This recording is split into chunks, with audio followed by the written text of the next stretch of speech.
Hey guys, എൻ്റെ 150 രൂപ പോയൊരു വീഡിയോ ആണിത്. തൃശ്ശൂർ പുത്തൂർ സൂവിലാണ് ഞാനിപ്പോൾ ഉള്ളത്. സൂവിൻ്റെ ഉൾവശമാണ്, ഒരു റിസോർട്ട് പോലെയാണ് കാണാനൊക്കെ.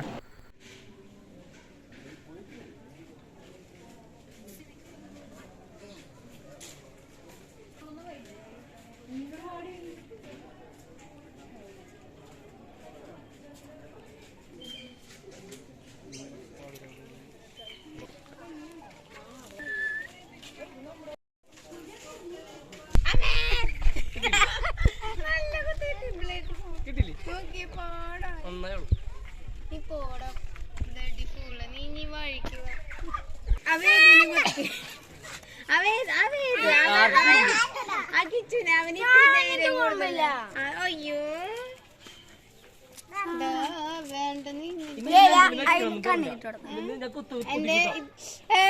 എന്റെ കോഴി പൊട്ടി ചോറ്.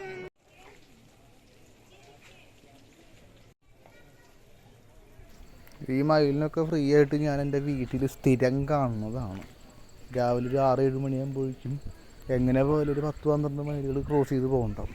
ഇത് കാണാൻ വേണ്ടിയിട്ടാണോ ഞാൻ 150 രൂപ മുടക്കിയത് എന്നെനിക്ക് തോന്നി. എനിക്ക് മാത്രമല്ല, അവിടെയുള്ള മിക്ക ആൾക്കാർക്ക് തോന്നിയിട്ടുള്ളതാണ്. വല്ലാത്തൊരു ചതിയായി പോയി. ഇത്രയും വലിയ സുവോളജിക്കൽ പാർക്ക് തുടങ്ങിയിട്ട് 3-4 കൊല്ലം ഇതിൻ്റെ കാര്യങ്ങളായിട്ട് പണി ഇതൊക്കെ തുടങ്ങിയിട്ട്. ഇപ്പോഴും ഇതിൽ പ്രോപ്പറായിട്ടുള്ള അനിമൽസ് ഒന്നുമില്ല. ഈ പറഞ്ഞ പോലെ മയിൽ, അണ്ണാൻ, കൊറ്റി, ഈ താറാവ്, ഇങ്ങനത്തെ ഐറ്റംസൊക്കെ ഉള്ളൂ. പിന്നെ തത്തയൊക്കെ ഉണ്ട്. തത്തയുടെ വീഡിയോ എടുത്തില്ല, അത്രയും ശോകമാണ് ഇത്. അതല്ല, സൈലൻറ്റ് വാലി പറഞ്ഞ സംഭവം ഉണ്ട് ഇതിൽ, കുരങ്ങന്മാരുടെ. അത് സൈലൻറ്റ് വാലി പേര് പോലെ തന്നെ സൈലൻ്റ് ആയിരിക്കുന്നുണ്ട്. കുരങ്ങന്മാർ ആരും കണ്ടില്ല. 2 ബംഗാളികൾ അതിൻ്റെ ഉള്ളിൽ കൂടെ ഓടിപ്പോണേ ഞാൻ കണ്ടു.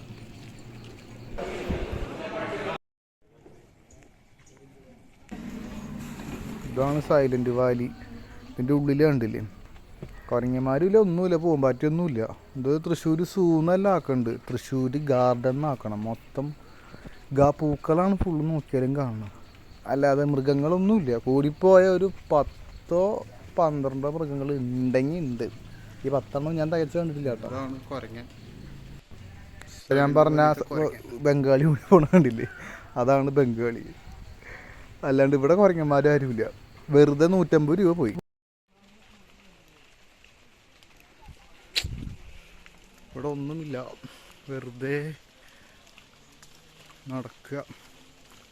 മഴ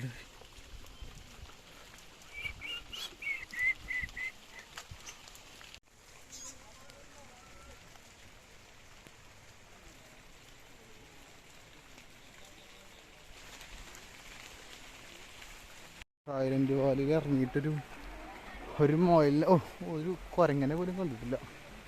ഇത് സൂന്ന് മാറ്റിയിട്ടേ പുത്തൂർ ഗാർഡൻ എന്നാണ് പറ്റിയ പേര്.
ഞാനിപ്പോ കടന്നെത്തിയ പിന്നെ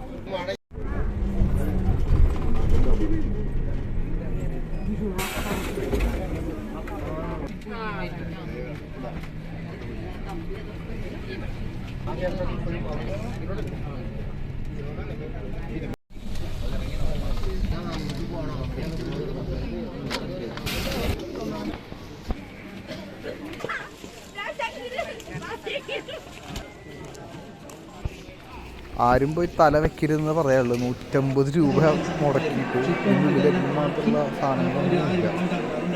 കൂടിപ്പോയാലും ഒരു 10-20 ടിക്കറ്റാണ്. അതിങ്ങനെ പിന്നെ ഇനി അനിമൽസിന് വരുമെന്ന് അറിയില്ല കേട്ടോ. അപ്പോൾ ഇന്ന് ഫസ്റ്റ് ഡേ ആണ് ഇങ്ങനെ ഇത്രയും ഷോക്കായിട്ട്.